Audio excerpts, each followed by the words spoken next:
함께 볼 성서의 말씀을 다 함께 찾도록 하겠습니다. 신약성경 사도행전 17장 25절에서 28절, 신약성경 사도행전 17장 25절에서 28절, 제가 가진 성경 신약성경 218면에 있습니다. 그리고 화면에 띄어진 말씀의 구절을 보면서 제 목소리에 맞춰서 우리가 다 함께 하나님의 말씀을 함께 봉독하도록 하겠습니다. 25절 시작. 또 무엇이 부족한 것처럼 사람의 손으로 섬김을 받으시는 것이 아니니 이는 만민에게 생명과 호흡과 만물을 친히 주시는 이심이라. 인류의 모든 족속을 한 혈통으로 만드사 온 땅에 살게 하시고 그들의 연대를 정하시며 거주의 경계를 한정하셨으니 이는 사람으로 혹 하나님을 더듬어 찾아 발견하게 하려 하심이로되 그는 우리 각 사람에게서 멀리 계시지 아니하도다. 우리가 그를 힘입어 살며 기동하며 존재하느니라. 너희 시인 중 어떤 사람들의 말과 같이 우리가 그의 소생이라 하니. 아멘. 하나님 안에서 우리가 살고 움직이고 존재하고, 이 원어적인 의미를 본다면 오히려 더 하나님 안에서, 우리 28절 말씀에 그를 힘입어, 동일한 말씀의 내용입니다. 여러분, 오늘 설교의 전체적인 주제, 맥락이라고 한다면 바로 이것입니다. 그분 안에서 우리는 살고 그분 안에서 우리의 생명이 있다는 것이죠. 그리고 그분 안에서 우리는 그분의 목적과 의도를 가지고 움직인다는 것입니다. 그리고 우리는 그분 안에서 우리는 존재하는, 우리 존재의 모든 것들이 거기에 있고 우리 존재에 관한 모든 것은 그분에게서부터 온다라는 것입니다. 오늘 이것이 우리가 읽은 본문 말씀, 사도 바울이 이야기하는 이 말씀의 핵심이라는 것이죠. 오늘 본문에서 사도 바울이 그 철학의 도시 아덴에서 이 말씀의 내용을 그 아덴 사람들에게 전하고 있었다는 것입니다. 이 본문의 말씀을 보면 아덴 지역에 있는 철학이 널리 퍼져 있었습니다. 스토아 학파라든지 범신론이라든지, 그리고 불가되는 이 불가지론, 이런 여러 가지 철학적인 사상이 그들의 신앙이요, 그들의 철학이요, 그들의 종교가 되어 있는 그 한 중심에서 바울은 거기에 반박하면서 하나님에 관해서 그들에게 전하고 있는 것입니다. 여러분, 우리에게 이런 말이 있죠. 하나님을 우리가 많이 안다라고, 하나님은 이런 분이십니다, 하나님은, 제가 만난 하나님은 이런 분이십니다 라고 하면서 우리가 많이 소개하지 않습니다. 간증하기도 하고, 때로는 큐티 시간이면 그것을 나누기도 합니다. 그러면서 여러분, 이런 말이 있습니다. 옛날에 장님이 코끼리를 딱 만져보고 그 장님이 이제 다른 장님들한테 모여서 이야기합니다. 야, 내가 코끼리를 만졌어, 코끼리를 봤어. 보이지 않는데 코끼리를 봤다고 이야기합니다. 내가 코끼리에 대해서 알아. 코끼리는 어떤 거냐면, 적어도 코끼리는 내가 딱 보니까 뭔가 쭈글쭈글해, 뭔가 있어, 말랑말랑해. 그러면서 그것이 아예 코끼리를 경험해보지 못한 다른 장님에게 이 장님이 코끼리의 일부분을 만져본 그걸 가지고 이 코끼리에 대해서 다 아는 것처럼 여러분 그렇게 이야기한다는 거예요. 여러분, 동일한 것입니다. 이것처럼 바울이 전하는 하나님도 여러분, 하나님을 바울이라고 해서 하나님을 완전히 알았다라고 할 수 없는 것입니다. 바울은 우리의 신앙에 뛰어난 믿음의 선조이고 신앙의 선배이고, 그리고 우리에게 예수 그리스도에 대해서 잘 복음을 제시해 준 바울이지만, 그러나 바울도 한계를 가진 인간이라는 것을 여러분 아셔야 하는 것입니다. 그래서 우리는 많이 이야기하는 거죠. 제가 아직까지는 부족해서 하나님을 다 알지 못합니다. 여러분, 당연한 이야기입니다. 목사인 저라고 완전할 수 있겠습니까? 저도 하나님에 대해서 어떻게 보면 많은 신학의 과정을 경험하고 여기까지 왔지만, 그러나 그것이 전부가 아니라는 것입니다. 만약에 그것이 내가 알아왔고 배워왔던 것이 하나님이 다라면, 여러분, 하나님은 사변적인 하나님이 되는 것이요, 학문에 갖춰진 하나님이 되는 것이요, 지식적인 하나님으로 1단계, 2단계, 3단계 나누어서 이야기하는 그런 하나님이 되는 것입니다. 그러면 여러분, 교과서에 실려있는 하나님이라면 우리가 얼마나 알기 좋겠습니까? 암송하고 외우고 배우고 달달달 외우면 그것으로 하나님이 끝났다라는 것이죠. 그건 아마 죽은 하나님일 것입니다. 그래서 우리는 다 내가 아는 것이 하나님이 아니요. 우리는 죽음을 가지고 죄성을 가진 인간이기 때문에 하나님에 대해서는 내가 아는 것도 극히 하나님의 일부분일 뿐이라는 것입니다. 그렇기 때문에 여러분, 하나님이라는 것에 대해서 여러분 많은 것을 내가 부족하다, 내가 정말 하나님을 알지 못합니다, 내가 좀 더 알고 하나님 정말 나와서 교회에 나와서 아니면 이 바이블 스터디 모임에 아니면 우리가 무슨 모임에 참여하도록 하겠습니다. 저는 아직까지 하나님을 잘 몰라서 제가 이 직분을 감당할 수 없겠습니다. 여러분, 이런 말씀을 이제는 우리가 안 할 때도 되었다는 것이죠. 누구나 다 똑같다는 것입니다. 여러분, 설사 누가 좀 어깨에 힘이 들어가고 내가 뭔가 먼저 됐다 해가지고 그 사람이 하나님, 그 사람이 이야기한 하나님이 전부가 아니라는 것을 여러분 아셔야 하는 것입니다. 그래서 우리는 하나님이 이러하다, 내가 경험한 하나님은 이러한 분이시다 하면서 그 경험이, 그 어떤 체험이, 그 어떤 지식이 하나님에 관해 다 알고 그것이 하나님의 전부라고 말하는 것은 제가 좀 전에 이야기한 것처럼 장님이 코끼리의 일부분을 만져보고 이것이 코끼리다 라고 말하는 것과 동일한 것입니다. 그래서 여러분, 우리는 늘 겸손하게 부족함을 알고 하나님 나에게 날마다 새로운 분으로 다가오시는 그 하나님이심을 전언합니다. 다 알 수 없으나, 다 알지 못하나, 그러나 나에게 다가오시는 그 하나님으로 만족하며 이끄시는 대로, 인도하시는 대로 제가 하나님을 따라갑니다. 우리에게는 이런 고백이 있어야 된다는 것입니다. 여러분, 오늘 본문의 말씀들을 통해서 바울은 하나님을 초월적이고 내재적 이런 어려운 말을 이렇게 포함되어 있는 것이지만 어떻게 묘사하고 있느냐면, 여러분, 바울은 첫 번째 하나님 어떻게 묘사하냐면 그분은 주권적인 창조주요 만물을 지탱하시는 분이다.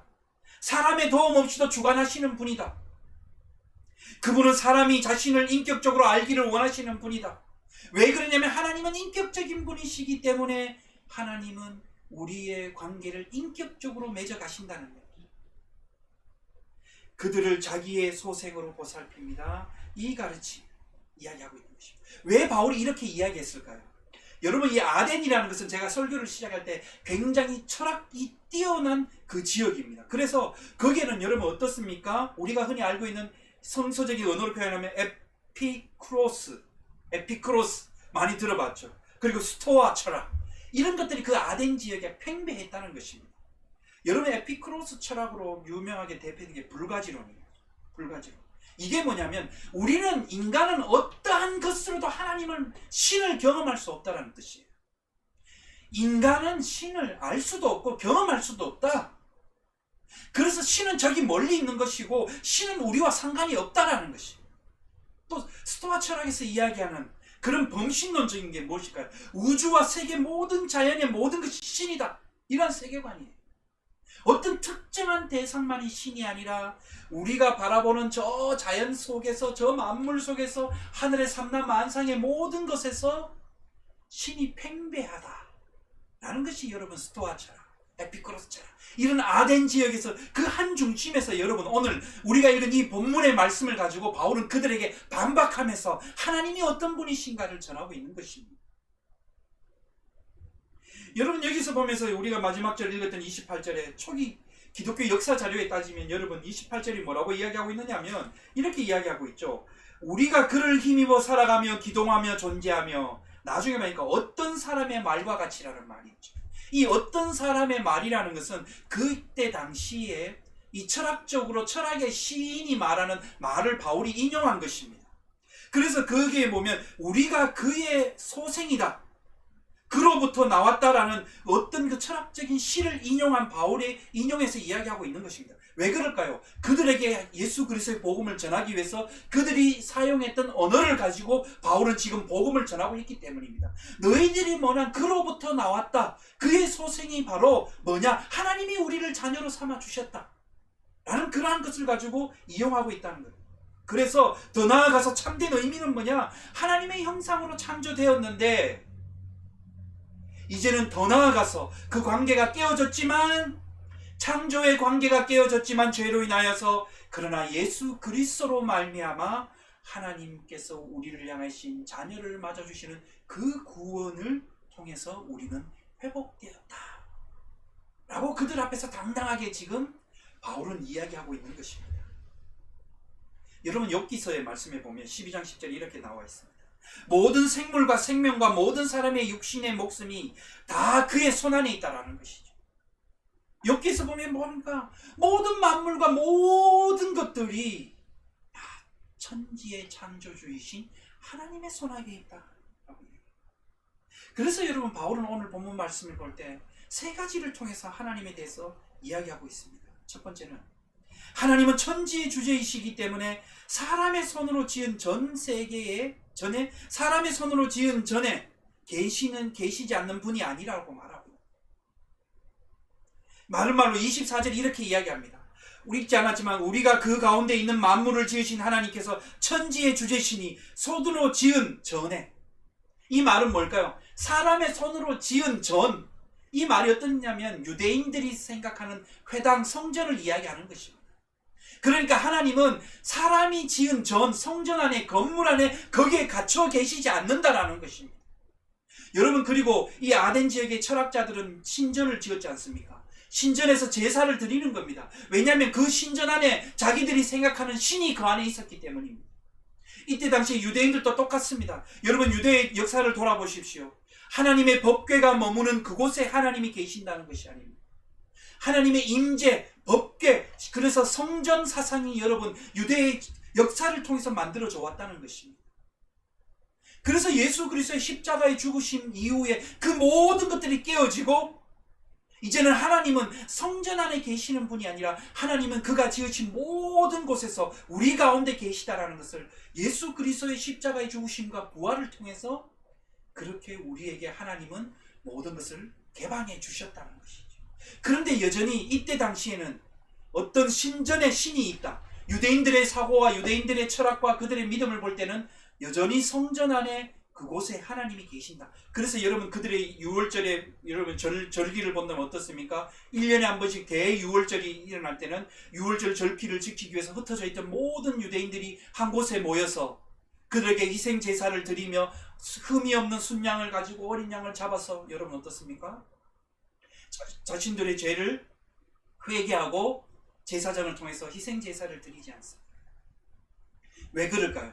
하나님은 성전에 계시기 때문에 그들은 성전이 아닌 또 다른 세속적인 세상, 우리들이 인간의 생각과 거룩하지 못한 영역에서 우리가 하나님이 계신 거룩한 영역으로 들어간다라는 것이에요. 여러분 그런데 오늘 바울은 이야기하고 있지 않습니까? 하나님은 우리가 만들어 놓은 그곳에 어떤 장소에 거기에 계시는 분이 아니다라고 바울은 이야기합니다. 당신들이 말하는 신전에 계시는 분이 아니라는 것입니다. 하나님은 그가 지으신 모든 만물 가운데 우리들의 살아가고 호흡하는 것 가운데 하나님은 거기에 계시다는 것입니다. 사랑하는 여러분, 혹시 우리는 그렇지 않습니까? 하나님은 내가 원하는 그 모습, 내가 생각하는 감정, 내 느낌, 내가 생각하는 대로 그려지는 그 하나님이 바로 그것이다. 그래서 우리는 여러분 어떻습니까? 우리도 모르게 여전히 답습하는 것들이 있습니다. 어떤 특정한 장소를 거룩하다 이야기하고 그리고 그 장소를 벗어나면 세속적이다고 이야기합니다. 여러분 그런데 세속적이다는 secularization 이 말에 대해서 우리는 잘못 오해한 것입니다. 세속은 하나님이 모든 세상에 거하시는 이곳 또한 하나님의 거하시는 하나님의 영역이 미치는 장소를 세속이라고 이야기하는 것입니다. 근데 제가 어릴 때도 들었습니다. 어릴 때 우리 교회 장로님 한 분, 선임 장로님 기도하시면 그분 예전에도 한번 제가 말씀드린 그분이 기도하시면 목사님 설교에 거의 시간이 맞먹은 장로님이셨어요. 기도할 때 그분의 기도의 주요 키워드 단어는 거룩입니다. 거룩, 거룩, 거룩, 거룩. 이 거룩한 예배당에 모였어. 이 거룩한 장소에, 이 거룩한 곳에서 우리가 지난 한 주간의 삶을 되돌아볼 때 아주 하나님 없이 살아온 그 세속되고 욕되고 죄된 그 장소에서 이제는 우리가 주일이 돼서 거룩한 예배당에 나와서 이야기하는 것이죠. 거룩한. 그런데 알게 모르게 은연중에 우리의 생각 속에도 이야기합니다. 교회가 마치 예배당 건물이 마치 노아의 방주처럼 구원의 방주라고 그렇게 이야기하기도 합니다. 잘못된 것입니다. 예배당 건물이 여러분 구원의 방주가 아니라는 것이죠. 왜 그러냐? 여전히 우리도 과거에 15세기 이전에, 수천 년 전에, 몇 세기 이전에 어떤 사고와 신앙에 왜곡된 것들을 우리도 그대로 아직까지도 버리지 못하고, 말은 여기 계신 하나님, 우리 가운데 계신 하나님, 나와 함께 하시는 하나님이라고 하지만 여전히 우리의 생각과 사고와 입술의 고백 속의 구조 속에서는 이 어떤 특정한 장소가 거기에 하나님이 계신다라고만 이야기하는 것이죠. 예를 들어서 예전에 제가 청년 모임에서 이러한 것들을 한 적이 있습니다. 여러분들에게, 청년들에게 하나님 하면 떠오르는 이미지를 한번 페이퍼를 주고 그려보십시오라고 한 적이 있습니다. 왜 그려봤을 때 어떤 청년은 아예 그리지도 못하고, 어떤 청년은 긴 수염을 기른 모습, 어떤 사람은 그냥 둥근 모습, 여러 가지로 다 그려서 내는 그 모습을 봤습니다. 왜 그럴까요? 그거는 여러분, 자기들이 느끼는 이미지인데 의식이든 무의식이든 의식과 무의식 속에서 하나님이라는 것들을 반영하고 있기 때문에 그것이 그림으로 나타난다는 것이죠. 뭐냐? 내가 생각하고 내가 느껴왔던 모습을 그대로 옮겨놓는 겁니다. 그래서 우리는 이 하나님을 판단하고 그렇게 알고 그렇게 생각하는 것입니다. 그리고 하나님은 여기에 있다라고만 생각하는 것이죠. 두 번째로 바울은 하나님은 인간의 손으로 만든 어떤 장소에도 계시지 않기 때문에 우리 각 사람에게 멀리 계시지 않는 분이라고 바울은 이야기하고 있습니다. 26절과 27절에 인류의 모든 족속을 한 혈통으로 만드사 온 땅에 살게 하시고 그들의 연대를 정하시고 거주를 경계를 정하사 한정하셨으니 이는 사람으로 혹 하나님을 더듬어 찾아 발견하게 하려 하심이로되 그는 우리 각 사람에게 멀리 계시지 아니하도다. 사람으로 더듬어 하나님을 발견하게 합니다. 여러분, 이 부분은 재미있어서 저는 장님이라는 예화를 앞에 먼저 이야기를 했던 것입니다. 우리는 눈을 감고 내가 만져지는 부분, 내가 본 그것이 다라고 우리는 생각합니다. 여러분, 대화를 하다 보면요, 많이 이렇게 이야기하시는 분들이 있더라고요. 내가 경험해봤는데, 내가 그거 이미 해봤는데, 내가 그거 이미 다 알고 있는데, 내가 해봤는데 그거 아니더라는 걸, 그렇게 하면 안 된다라는 걸, 그게 아니더라. 신앙은 내가 해봤는데 적어도 이렇게 믿어야 맞지. 그러면서 저희 기도합니다. 어릴 때 한참 제 10대 시절에 중고등 때 뜨겁게 기도할 때 막 교회 전도사님이나 우리 선생님이 기도하라고 저희들 토요일마다 성경 공부 시간에 교회에서 모아놓고 기도시켜 주셨어요. 막 하면서 열심히 기도하라고 했습니다. 막 하면서 소리 내서 주님이라고 외쳐라고 기도했습니다. 그렇게 막, 근데 기도회 끝나고 나면 목이 쉬어서 다들 이러고 있는. 그렇게 기도해. 왜냐? 소리 질러서 기도해야지만이 하나님이 우리의 목소리를 들으신다라는 거예요. 저는 그때 생각했죠. 야, 하나님이 히어링 프로블럼이 계시나? 우리가 꼭 소리 질러야지만이 하나님이 저 하늘에서 들으시고 그러시는 건가? 그런 어떤 그랬던 시절의 경험도 있었다는 거죠. 내가 만져보니까 하나님은 성전에만 계신다면 성전, 교회에서 우리가 멀리 떨어져 하나님과 멀어지게 되고, 그래서 여러분, 하나님은 이 땅에 여기에만 계시면 우리는 여기를 떠나면 거기는 하나님이 없는 곳, 이러한 개념이 있다라는 것이죠. 하지만 여러분, 하나님 어디 하나 계시기 때문에 교회에서 멀리 떨어져 있다 하더라도 멀리 계신 분이 아니라 우리와 가장 가까이 계신 분이다라는 거예요. 여러분, 그러기에 굳이 하나님을 찾지 않아도 하나님은 우리 곁에 계신다는 거예요. 여러분, 이 말을 좀 이상하게 들리십니까? 하나님은 꼭 내가 주님 불러야지 그래 내가 너에게 갈게 이렇게 해서 오시는 분이 아니라는 것이죠. 이미 하나님은 여기에 계시는 분이시죠. 지금 여기에 하나님이 계시는 것입니다. 우리가 주의 이름으로 모이고 우리가 하나님이 우리에게 주어진 삶을 살아가는 그 모든 자리와 순간과 매 시간들이, 매 삶의 여정이 하나님으로부터 온다라는 것이죠. 그래서 하나님은 어떤 곳에, 특정 곳에 계시고 멀리 우리와 떨어져 있는 분이 아니라는 것입니다. 그런데 여러분, 우리는 어떤 특정적인 장소에 너무나 집착하지 않습니까? 코로나가 일어나서 이제는 여러분, 이 코로나를 일어나서 애프터 코로나라는 말이 있었는데 이제는 위드 코로나라는, 코비드라는 말들이 생기기 시작했어요. 코비드와 함께 가는 시대를 우리는 이제 살아가고 준비해야 된다라는 것입니다. 일상적이 되었다는 것이죠. 이제는 코로나가 우리의 일상 속에, 우리의 삶 속에서 이제는 이러한 바이러스들이 돌아다니고 우리 가운데 있다라는 시대가 되었습니다. 여러분, 지난주에도 이야기했지만 그러나 이 코비드가 우리 가운데 찾아옴으로 인해서 우리의 삶의 형태를 바꿔버리고 변화시켜 놓았다고 했습니다. 그것이 무엇일까요? 여러 부분이 많이 있지만 그러나 우리 믿음의 패턴과 교회의 모습마저도 바꿔놨다. 모이고 어떤 특정 장소에 모여서 그곳에서만 하는 것이 아니라는 것을 우리에게 이야기해주고 있는 것입니다. 그러면서 어떻습니까? 코로나가 우리 곁에서 완전히 사라질 수는 없다는 것이죠. 이 코로나가 우리를 흩어지게 함으로써 교회의 모습, 즉 교회의 본질이 무엇인가를 생각하게 해준 것입니다. 여러분, 그런데 우리는 어떤 장소를 교회로 여기며 거기에 나가지 않으면 우리가 뭔가 찝찝하고 뭔가 잘못됐다 이렇게 생각하지 않습니까? 뭔가 부족하고 있지 않을까? 그리고 스스로의 죄책감에, 스스로의 그 덫에 걸려서 넘어지는 모습들을 볼 수가 있습니다. 그렇다면 여러분, 저는 질문을 드립니다. 하나님이 어떤 특정 장소에 우리가 생각하는 그러한 건물에만 계시는 분이실까요? 아니면 하나님은 우리의 일상 가운데 계시는 분이십니까? 우리가 말하는 하나님은 우리의 일상 가운데 계신다고 하지만 정작 여러분, 우리의 행동과 우리의 말은 그렇지 않을 때가 많지 않습니까? 그것은 여러분 왜 그럴까요? 솔직히 말하면 우리의 믿음이 없음을 증거하고 증명해내고 있는 것이 아니겠습니까? 여전히 법궤가 있는 그곳만이 거룩한 곳이라고 생각하는 것, 그게 우리의 생각과도 오늘의 생각과도 변화되는 것 없이 똑같지 않습니까? 우리 스스로 하나님을 어느 곳에 우리는 가둬놓고 있는지도 모르겠습니다.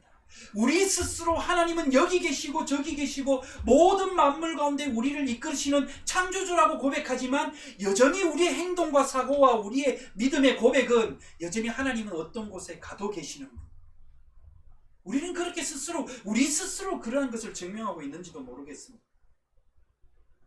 왜 우리가 나의 일상의 자리에서 예배하지 못할까요?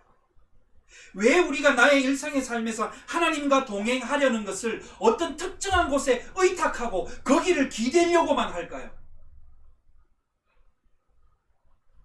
그것은 우리가 그동안 우리 스스로 베드로의 고백처럼 선포한 것처럼 우리는 거룩한 하나님의 제사장이라는 그 놀라우신 하나님의 주권을 우리는 가지고 있음에도 불구하고 그 주권을 우리 스스로 사용하지 못했기 때문입니다. 우리는 하나님이 우리에게 맡겨주신 거룩한 제사장인데, 제사장의 사명이 무엇입니까? 하나님 앞에 예배 드리는 것이 제사장의 사명이 아니겠습니까? 하나님께 영광 돌리는 것이 제사장의 사명이 아니겠습니까? 그런데 우리는 하나님이 그 제사장의 사명을 우리에게 맡겨주셨음에도 불구하고 우리는 내 스스로가 그 제사장의 사명을 포기하고 있는지도 모르겠습니다. 그저 다른 데 의탁하고 맡겨서 거기에 의해서 의지하려고 하는 그것들이 너무나 많지 않습니다. 여러분이 서 계시고 지금 함께 이 예배에, 이 현장에, 그리고 여러분 이 인터넷 라이브 실황으로 동참하시는 여러분이 계신 그 자리가 여러분 교회라는 것이죠. 하나님이 계신 곳입니다. 그렇다면 하나님이 계신 그곳이 우리가 하나님 앞에 거룩한 하나님의 이름을 높여드려야 하는 자리입니다. 그 높여드려야 하는 자리는 누구냐? 저와 여러분들이 우리가 각자 제사장이라는 것입니다. 그러면 제사장으로서 내가 있는 이 자리, 이 초소, 내가 삶을 살아가는, 호흡하는 모든 그 자리에 가정으로서 자녀와 부모와 부부가 함께 손을 모아서 주의 이름을 부르는 것입니다. 꼭 굳이 어떤 형식이 있어야지만이, 그리고 누가 신학을 대단히 많이 배우고 해가지고 꼭 페스토가 있어야지만이, 목사가 있어야지만이 하나님이 그 목사를 통해서 거룩하게 임재하시는다.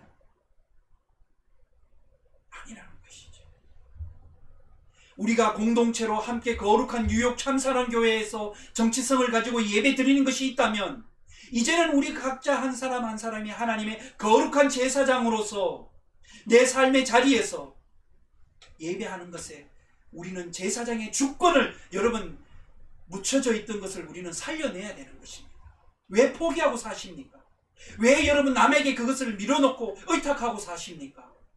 내가 제사장이고 하나님이 나에게 맡겨주신 그 사명을 왜 여러분 나는 한 번도 사용하지 못하고, 내 안에 주 넘어 심어주신 하나님의 능력을 왜 나타내지 못하고 선포하지 못하고, 왜 꼭 어떤 것에만 기대고 바라고 계십니까?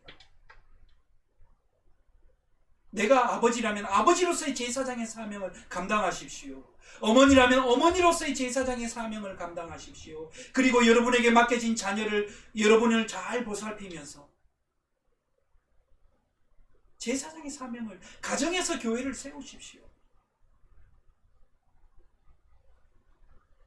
왜 우리는 하나님이 우리에게 맡겨주신 그 사명을, 그 능력을 이미 심어주셨는데 포기해버리고 묻어버리고 외면하고 살아가는지.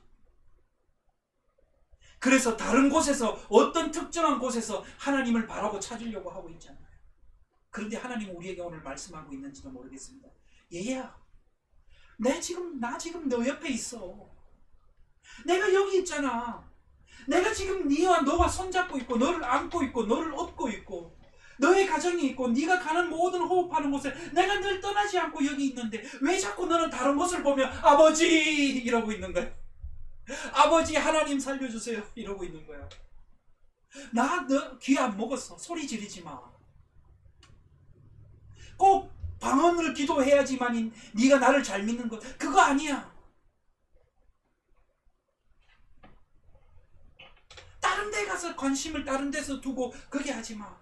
네가 발걸음을 내딛고 복작복작 온 가족이 함께 사는 그곳에 내가 너와 함께 있는 거야.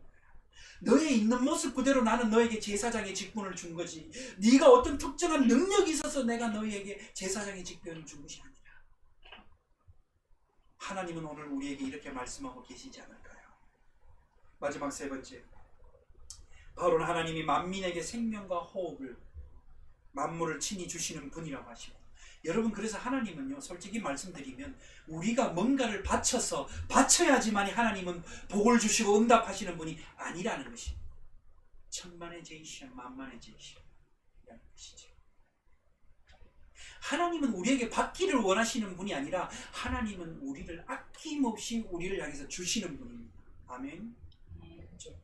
그래서 그 하나밖에 없는 독생자 아들을 우리에게 십자가에 죽기까지 우리를 위해서 제물로 하나님 그 아들을 바쳤다는 것입니다. 그 예수 그리스도의 사랑으로 말미암아 우리가 그 사랑에 힘입어서, 그를 힘입어서 오늘 우리는 하나님께로 나아갈 수 있는 것입니다. 우리가 뭔가 하나님께 크게 바쳐야지만, 제가 늘 한 번씩 예를 드는 것이지만, 보면 기도 모임 부흥 집회 하는데 이야기하는데 부흥 강사가 나와서 장로라면 적어도 이 정도는 헌금해야지, 권사라면 적어도 이 정도는 헌금해야지 하면서 반협박조로, 그러한 정말 여러분 부끄럽기 그지없는 그러한 모습들이 오늘 우리 시대에, 여러분, 그것들이 지금 그대로 일어나고 있고 만행되고 있고 저질러지고 있는 것입니다. 하나님의 은혜를 아주 싸구려 값싼 취급하고 있는 것이 오늘 우리의 현실입니다.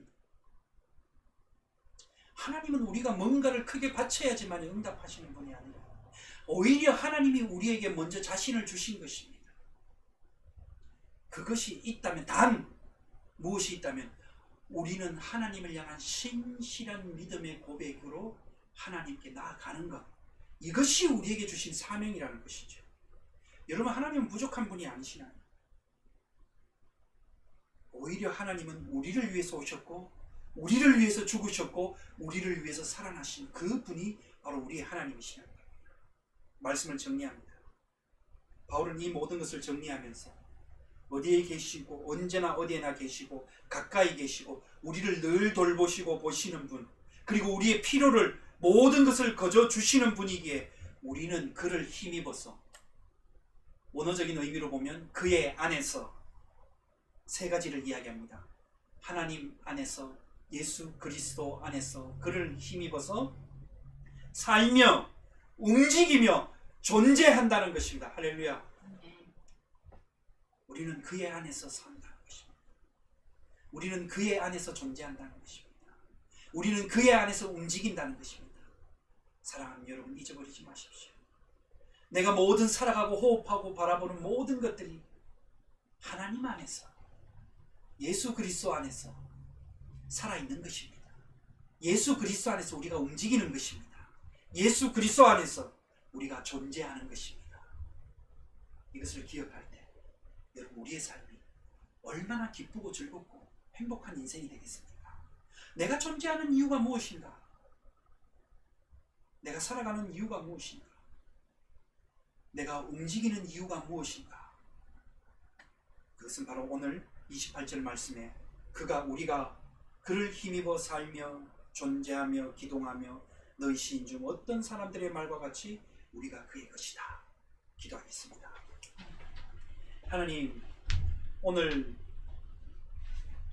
하나님 안에서 우리가 살고 움직이며 존재한다는 것을 이 말씀을 통해서 하나님 다시 한번 더 우리의 믿음의 근거를 돌아보게 하시고, 우리가 그 어떤 곳에 있는 것이 아니라 하나님은 여기 계시고 하나님은 어떤 특정한 곳에 머물러 계시는 것이 아니라 하나님이 계신 모든 것이 거룩하고 복되고 아름다운 것입니다. 그래서 하나님의 안에서 우리가 살고 움직이고 존재한다는 것을 잊어버리지 말며 이것을 고백하며 살아가는 우리들에게 인도하여 주시옵소서. 우리를 구원하신 예수님의 이름으로 기도드리옵나이다. 아멘. 말씀을 기억하며 우리가 찬송하겠습니다.